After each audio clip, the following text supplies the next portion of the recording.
ಇದು ಸರ್ಕಾರಿ ಶಾಲೆಯ ಮಕ್ಕಳು ಖಾಸಗಿ ಶಾಲೆ ಮಕ್ಕಳಿಗಿಂತ ಕಡಿಮೆಯಿಲ್ಲ. ಕೈವಾರ ಉರ್ದು ಸರ್ಕಾರಿ ಶಾಲೆಯ ಶತಮಾನೋತ್ಸವ ಸಂಭ್ರಮವಾಗಿ ಆಚರಣೆ. ಅಲ್ಪಸಂಖ್ಯಾತರ ಮಕ್ಕಳು ವಿದ್ಯಾಭ್ಯಾಸಕ್ಕೆ ಹೆಚ್ಚಿನ ಹೊತ್ತು ನೀಡಬೇಕು. ಚಿಂತಾಮಣಿ ತಾಲೂಕಿನ ಕೈವಾರ ಗ್ರಾಮದಲ್ಲಿರುವ ಉರ್ದು ಸರ್ಕಾರಿ ಶಾಲೆಯ ಶತಮಾನೋತ್ಸವ ಹಾಗೂ ವಾರ್ಷಿಕೋತ್ಸವ ಕಾರ್ಯಕ್ರಮವನ್ನು ಅತ್ಯಂತ ಸಡಗರ ಸಂಭ್ರಮದಿಂದ ಆಚರಿಸಲಾಯಿತು. ಸರ್ಕಾರಿ ಶಾಲೆಗಳು ಅಂದರೆ ಮೂಗು ಮುರಿಯುವವರೇ ಹೆಚ್ಚು. ಇಂತಹ ಶಾಲೆಗಳಿಗೆ ಮಕ್ಕಳನ್ನು ಸೇರಿಸಲು ಅನೇಕರು ಹಿಂಜರಿಯುತ್ತಾರೆ. ಆದರೆ ಕೈವಾರ ಗ್ರಾಮದ ಸರ್ಕಾರಿ ಉರ್ದು ಶಾಲೆಯ ಮಕ್ಕಳು ಖಾಸಗಿ ಶಾಲೆಯ ಮಕ್ಕಳಿಗಿಂತ ಏನೂ ಕಡಿಮೆಯಿಲ್ಲ ಎಂದು ಶಾಲೆ 100 ವರ್ಷ ಪೂರೈಸಿದ ಹಿನ್ನೆಲೆಯಲ್ಲಿ ಡ್ಯಾನ್ಸ್, ನೃತ್ಯ, ಸಾಂಸ್ಕೃತಿಕ ಕಾರ್ಯಕ್ರಮಗಳು ಮಾಡುವುದರ ಮೂಲಕ ತೋರಿಸಿಕೊಟ್ಟರು. ಶಾಲೆ 100 ವರ್ಷ ಪೂರೈಸಿದ ಹಿನ್ನೆಲೆಯಲ್ಲಿ ಶಾಲೆಯನ್ನು ವಿವಿಧ ರೀತಿಯ ದೀಪಗಳಿಂದ ಅಲಂಕರಿಸಿದ್ದಲ್ಲದೆ ಶಾಲೆಯ ಪುಟಾಣಿ ಮಕ್ಕಳು ಬಣ್ಣ ಬಣ್ಣದ ಡ್ರೆಸ್ಗಳನ್ನು ಹಾಕಿ ಎಲ್ಲರ ಗಮನ ಸೆಳೆದರು. ಇನ್ನು ಶತಮಾನೋತ್ಸವ ಸಂಭ್ರಮದಲ್ಲಿ ಸದರಿ ಶಾಲೆಯಲ್ಲಿ ವಿದ್ಯಾಭ್ಯಾಸ ಕಲಿತು ಉನ್ನತ ಹುದ್ದೆಗಳನ್ನು ಅಲಂಕರಿಸಿ ನಿವೃತ್ತಿಗೊಂಡಿರುವ ಶಾಲೆಯ ಹಳೆಯ ವಿದ್ಯಾರ್ಥಿಗಳನ್ನು ಗ್ರಾಮದ ಮುಸ್ಲಿಂ ಮುಖಂಡರಿಂದ ಹೃದಯ ಸ್ಪರ್ಶಿಯಾಗಿ ಸನ್ಮಾನಿಸಿ ಗೌರವಿಸಲಾಯಿತು. ಕಾರ್ಯಕ್ರಮವನ್ನು ಕ್ಷೇತ್ರ ಶಿಕ್ಷಣಾಧಿಕಾರಿಗಳಾದ ಉಮಾದೇವಿ, ಮಾಜಿ ಜಿಲ್ಲಾ ಪಂಚಾಯಿತಿ ಸದಸ್ಯ ಶೇಖ್ ಮೌಲಾ, ಮಾಜಿ ಗ್ರಾಮ ಪಂಚಾಯಿತಿ ಸದಸ್ಯರಾದ ದಾದಾಪೀರ್ ಹಾಗೂ ಗಣ್ಯರು ಗಿಡಕ್ಕೆ ನೀರು ಹಾಕುವುದರ ಮೂಲಕ ಉದ್ಘಾಟಿಸಿದರು. ನಂತರ ಮಾಜಿ ಗ್ರಾಮ ಪಂಚಾಯಿತಿ ಸದಸ್ಯ ದಾದಾಪೀರ್ ಮಾತನಾಡಿ, ಎಲ್ಲಾ ವಿಚಾರಗಳಲ್ಲೂ ಖಾಸಗಿ ಶಾಲೆಯ ಮಕ್ಕಳಿಗಿಂತ ಸರ್ಕಾರಿ ಶಾಲೆಯ ಮಕ್ಕಳೇ ಸ್ಟ್ರಾಂಗ್ ಇದ್ದಾರೆ. ಇಂದಿನಿಂದಲೂ ಇಂದಿನ ತನಕವೂ ಸರ್ಕಾರಿ ಶಾಲೆಗಳು ಮತ್ತು ಇಲ್ಲಿ ಕಲಿಯುವ ವಿದ್ಯಾರ್ಥಿಗಳು ಮೌಲಿಕ ಗುಣಮಟ್ಟದ ಶಿಕ್ಷಣದಲ್ಲಿ ಖಾಸಗಿಯವರಿಗಿಂತ ಒಂದು ಹೆಜ್ಜೆ ಮುಂದಿದ್ದಾರೆ. ಅದರಲ್ಲೂ ಇತ್ತೀಚಿನ ದಿನಗಳಲ್ಲಿ ಸರ್ಕಾರಗಳ ಶಿಕ್ಷಣ ಪರ ಕಾಳಜಿಯಿಂದ ಸರ್ಕಾರಿ ಶಾಲೆಗಳು ಮತ್ತಷ್ಟು ಅಭಿವೃದ್ಧಿಗೊಂಡಿದ್ದು ಇಲ್ಲಿ ಕಲಿಯುವ ವಿದ್ಯಾರ್ಥಿಗಳಿಗೆ ಸಕಲ ಸವಲತ್ತುಗಳು ದೊರೆಯುತ್ತಿವೆ. ಈಗಿದ್ದೂ ಸಹ ಖಾಸಗಿ ಶಾಲೆಗಳ ಭ್ರಮೆಯಲ್ಲಿರುವವರ ಅಪಪ್ರಚಾರದಿಂದಾಗಿ ಸರ್ಕಾರಿ ಶಾಲೆಗಳಿಗೆ ಬರುವ ಮಕ್ಕಳ ಸಂಖ್ಯೆ ಗಣನೀಯವಾಗಿ ಕಡಿಮೆಯಾಗುತ್ತಿದೆ. ಹಾಗಾಗಿ ಸರ್ಕಾರಿ ಶಾಲೆಗಳಲ್ಲಿ ಕಲಿಯುತ್ತಿರುವ ಮಕ್ಕಳು ಮತ್ತು ಅವರ ಪೋಷಕರೇ ವಸ್ತುಸ್ಥಿತಿಯನ್ನು ಇತರರಿಗೆ ತಿಳಿಸಿ ಸರ್ಕಾರಿ ಶಾಲೆಗೆ ಮಕ್ಕಳು ಬರುವಂತೆ ಮಾಡಬೇಕು ಎಂದು ಮನವಿ ಮಾಡಿದರು. ಮುಸ್ಲಿಂ ಮುಖಂಡರಾದ ಸೈಯದ್ ಏಜಾಜ್ ರವರು ಮಾತನಾಡಿ, ಶಿಕ್ಷಕರು ಮಕ್ಕಳಿಗೆ ಗುಣಮಟ್ಟದ ಶಿಕ್ಷಣದ ಜೊತೆಗೆ ಉತ್ತಮ ಸಂಸ್ಕಾರ ನೀಡಿದಾಗ ಮಾತ್ರ ಮಕ್ಕಳ ಉಜ್ವಲ ಭವಿಷ್ಯ ರೂಪುಗೊಳ್ಳಲು ಸಾಧ್ಯವಾಗುತ್ತದೆ ಎಂದು ಹೇಳಿದರು. ಕಾರ್ಯಕ್ರಮದಲ್ಲಿ ಜಾಮಿಯಾ ಮಸೀದಿ ಅಧ್ಯಕ್ಷರಾದ ಎಂಡಿ ಯಾಸಿನ್, ಕಾರ್ಯದರ್ಶಿ ಶೇಖ್ ಮೆಹಬೂಬ್, ಡಾಕ್ಟರ್ ಮೆಹಬೂಬ್ ಪಾಷಾ, ಗ್ರಾಮ ಪಂಚಾಯಿತಿ ಅಧ್ಯಕ್ಷೆ ಉಮಾದೇವಿ, ಉಪಾಧ್ಯಕ್ಷೆ ಯಾಸ್ಮೀನ್ ಮುಸ್ತಫಾ, ಮಾಜಿ ಜಿಲ್ಲಾ ಪಂಚಾಯಿತಿ ಸದಸ್ಯ ಶೇಖ್ ಮೌಲಾ, ಮುಸ್ಲಿಂ ಮುಖಂಡರಾದ Jafar Sadiq, doctor Shafiulla, ECO Rajanna, doctor Hafzal Pasha, Nawaz Pasha, Safdar Riyaz Pasha, CRP Kaleem, tomato king, ಎಸ್ಎಸ್ಎಡ್ ಶಬ್ಬೀರುದ್ದೀನ್, ಗ್ರಾಮ ಪಂಚಾಯಿತಿ ಸದಸ್ಯರಾದ ಮೌಲಾ, ಅಸ್ಲಾಂ ಪಾಷಾ, ಪಿಟ್ಟು ಸೇರಿದಂತೆ ಶಾಲೆಯ ಶಿಕ್ಷಕರು, ಪೋಷಕರು, ಸ್ಥಳೀಯ ಮುಖಂಡರುಗಳು ಭಾಗವಹಿಸಿದ್ದರು.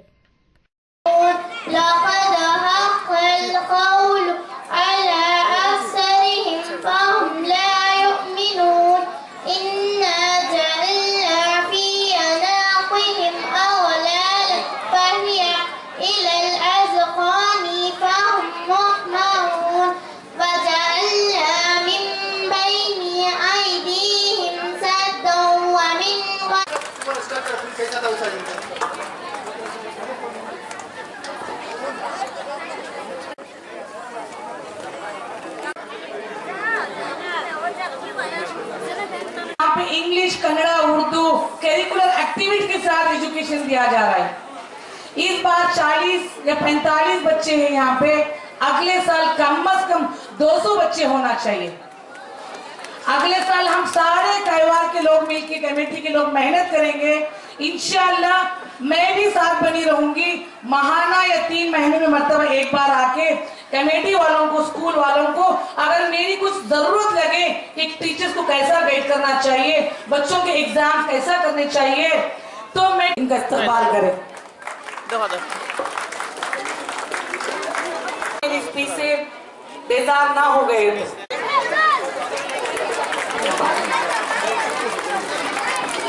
Give them a big round of applause, please.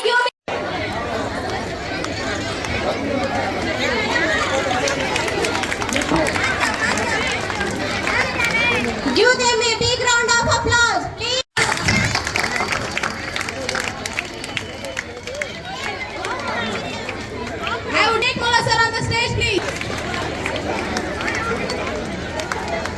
Give them a big round of applause. Invite Sheikh Mama sir on the stage, please. I welcome you, sir. President of MW School. Claps. अब मैं हमारे ಜೊತೆಗೆ ನಾವು ಇಲಾಖೆಯಲ್ಲೂ ಸಹ ಶಿಕ್ಷಕರನ್ನ ನಾವು ನೇಮಕಾತಿ ಮಾಡ್ತೀವಿ. ಯಾವಾಗ ನಾವು ನೇಮಕಾತಿ ಮಾಡ್ತೀವಿ ಅಂತಂದಾಗ ಮಕ್ಕಳ ಸಂಖ್ಯೆ ಜಾಸ್ತಿ ಆಯಿತು ಅಂದ್ರೆ ಆಟೋಮೆಟಿಕ್ ಆಗಿ ಟೀಚರ್ ಬಂದೇ ಬರ್ತಾರೆ. ನಾವು ಜಾಸ್ತಿ ಮಾಡ್ತೀವಿ, ನಿಮ್ಮ ಮಕ್ಕಳನ್ನ ಕೊಡಿ, ಟೀಚರ್ ಕೊಡಿ ಅಂದ್ರೆ ಖಂಡಿತವಾಗಿ ಕೊಡಕ್ಕೆ ಆಸ್ಪದ ಇಲ್ಲ. ನೀವು ಇವತ್ತು ಕಮಿಟಿ ಏನಿದೆಯೋ ದಿವಸ ಕೊಟ್ಟು 3 ಜನ ಗೌರವ ಶಿಕ್ಷಕರನ್ನ ನೀವು ನೇಮಿಸಿದ್ದೀರಾ ಅಂತಂದ್ರೆ ಇಲಾಖೆ ನಿಜವಾಗ್ಲೂ ಆಭಾರಿಯಾಗಿದೆ. ಆ ಟ್ರಸ್ಟ್ ಅವರಿಗೆ ನಾವು ಧನ್ಯವಾದಗಳನ್ನ ಈ ಸಂದರ್ಭದಲ್ಲಿ ತಲುಪಿಸಕ್ಕೆ ಇಷ್ಟ. ಕಳಕಳಿಯಾಗಿ ಮನವಿ, ದಯಮಾಡಿ ನಿಮ್ಮಲ್ಲಿ ಒಂದು ಮನೋಭಾವ ಇದೆ, ನಮ್ಮ ಮಗು ಯಾವುದೋ ಒಂದು ಅರ್ಥದಲ್ಲಿ ಜೀವನ ಮಾಡ್ತದೆ, ದಯವಿಟ್ಟು ಆ ಮಕ್ಕಳನ್ನ ದುಡಿಸ್ಕೊಳ್ಳೋಕ್ಕೆ ಸಣ್ಣ ವಯಸ್ಸಲ್ಲಿ जा रहे हैं हमें वो प्रोग्राम आज हमें कर रहे हैं. इसके साथ साथ आज ये साल इस स्कूल का सालाना फंक्शन भी हो रहा है. बड़ी खुशी की बात है, पिछले साल ऐसा नहीं था प्रोग्राम. कोविड उससे पहले हमारी स्कूल में बच्चों की तादाद मोरारजी देसाई में 6वीं क्लास 7वीं क्लास पर जाने के बाद स्कूल की तादाद बच्चों की बहुत कम हो गई. अब हमारे गांव के जिम्मेदार 25 साल से हमारे भाई साहब और गांव के चंद जिम्मेदार वो टाइप के इसे स्कूल को ये खस्ता हालात थी उसे इम्प्रूवमेंट करने को है. याद है मुझे हमारे रहमतुल्लाह भैया और बाबू भैया सभी मटेरियल्स दिए तो क्लास पढ़ने से बस में उन्होंने हमें मटेरियल दिलाते तो ले लगाते और ले लगा को प्रोग्राम करते. 70-80 बचे हुए. जब वहाँ 2 बिल्डिंग आते बच्चों को जगह नहीं कर को बोल को ये जगह को यहाँ ले लगा को स्कूल आके ये करे बिल्डिंग आके माशाल्लाह बिल्डिंग हुए. स्ट्रेंथ भी फिर एक बार स्ट्रेंथ खत्म होगी. कई को बोले तो एक मोरारजी देसाई स्कूल है और दूसरा जरा टीचर्स भी यहाँ पढ़ाने के बारे में बच्चों से जरा बच्चों के ऊपर तवज्जो देना कम हो गए. उसके बाद आज जिम्मेदार हमारे गांव के जो बाहर हैं उन्होंने सब जना मिलकर फिक्र करे ये स्कूल को हमें छोड़ना नहीं. ये इतनी पुरानी स्कूल हमारी बहुत से बुजुर्ग यहाँ पर डॉक्टर इंजीनियर पढ़को ड्यूटियाँ करको रिटायर्ड हो नहीं, इसलिए हमें इसे फिर से दोबारा इम्प्रूवमेंट करना करको कोशिश करें.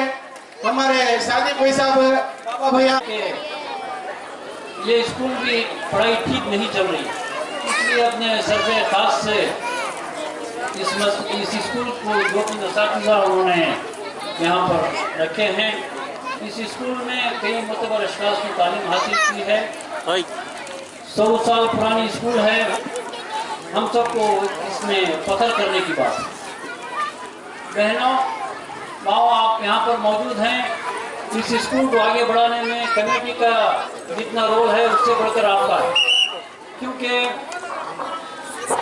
हमारे बच्चों को आगे बढ़ाने के लिए इस मुल्क में कई रकम आगे ना बढ़ने के लिए कई रकम के हरफे इस्तेमाल करके हमारी कौम को बुझाया जा रहा है.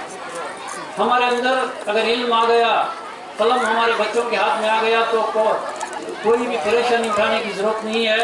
इसलिए कौम के अंदर तफरीक़े डालकर मैं 2-3 मिसालें आपको आपके सामने देना चाहूँगा. यहाँ पर हमारे हिंदू भाई भी हैं. शिवाजी महाराज एक मंदिर को ಓಪನ್ करने के लिए गए. ಶತಮಾನೋತ್ಸವ ಕಾರ್ಯಕ್ರಮನ ಈ ಶಾಲೆಯಲ್ಲಿ ಆಚರಣೆ ಮಾಡ್ತಾ ಇರುವಂತದ್ದು ಒಂದು ಶ್ಲಾಘನೀಯವಾಗಿರುವಂತಹ ಒಂದು ವಿಚಾರ. ಬಹಳಷ್ಟು ಜನ ಗಣ್ಯ ವ್ಯಕ್ತಿಗಳು ಈ ಶಾಲೆಯಲ್ಲಿ ಓದಿ ಇವತ್ತೊಂದು ದಿವಸ ಅವರದೇ ಆದಂತ ಒಂದು ಸ್ಥಾನನ ಅಲಂಕರಿಸಿದ್ದಾರೆ. ಅವ್ರಿಗೆ ಬರೀ ಇವತ್ತು ಶಿಕ್ಷಣದಿಂದಾನೇ ಸಾಧ್ಯ.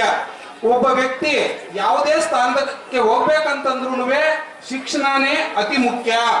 ಇಲ್ಲಿ ಹೇಳ್ತೀವಿ ಎಲ್ಲರಿಗೂ ದುಡ್ಡು ಮೇಲೆ ಆಸೆ ಇದೆ, ದುಡ್ಡೇ ದೊಡ್ಡಪ್ಪ ಅಂತ ದುಡ್ಡು ಮೇಲೆ ಬಹಳಷ್ಟು ನಮ್ಮೆಲ್ಲರಿಗೂ ಆಸೆ ಆಕಾಂಕ್ಷೆ ಇದೆ. ದುಡ್ಡೇ ದೊಡ್ಡಪ್ಪ ವಿದ್ಯೆ ಆದರಪ್ಪ ಅಂತೆ. ಹಾಗಾದ್ರೆ ನಮಗೆ ದುಡ್ಡು ಬೇಕಾ ವಿದ್ಯೆ ಬೇಕಾ? ದುಡ್ಡು ಬೇಕಾ ವಿದ್ಯೆ ಬೇಕಾ? ದುಡ್ಡೇ ದೊಡ್ಡಪ್ಪ ವಿದ್ಯೆ ಅದರಪ್ಪ. ದುಡ್ಡಪ್ಪ ವಿದ್ಯೆ ಆದಾಗ ನಮಗೆ ಬೇಕಾಗಿರೋದು ಖಂಡಿತವಾಗಿ ವಿದ್ಯೆ. ಆ ವಿದ್ಯೆ ಯಾರನ್ನು ಕಲಿಯಕ್ಕೆ ಸಾಧ್ಯತೆ ಇಲ್ಲ.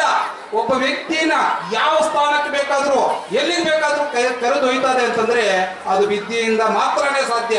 ಬಹಳಷ್ಟು ನೂರಾರು ಕೋಟಿ ರೂಪಾಯಿ, ಲಕ್ಷಾಂತರ ರೂಪಾಯಿ ನಾವು ಇಟ್ಕೊಂಡು ಹೋಗಿದ್ದೀವಿ ಅಂತಂದ್ರೆ ನಿಮ್ಗೆ ಯಾವುದೇ ಸ್ಥಾನ ಇಲ್ಲ, ಯಾವುದೇ ಗೌರವ ಇಲ್ಲ. ನೀವೊಬ್ಬ IAS IPS ಆಫೀಸರ್ ಆಗಿ ಹೊರಬನ್ನಿ, ಯಾವ ಸ್ಥಾನಕ್ಕೆ ಎಲ್ಲಿಗೆ ಬೇಕಾದ್ರೂ ತಾವು ಇವತ್ತೊಂದು ದಿವಸ ಹೋಗ್ಬೋದು ಅನ್ನುವಂತ ಮಾತನ್ನು ಹೇಳಿಸ್ತಾ ಇಲ್ಲಿ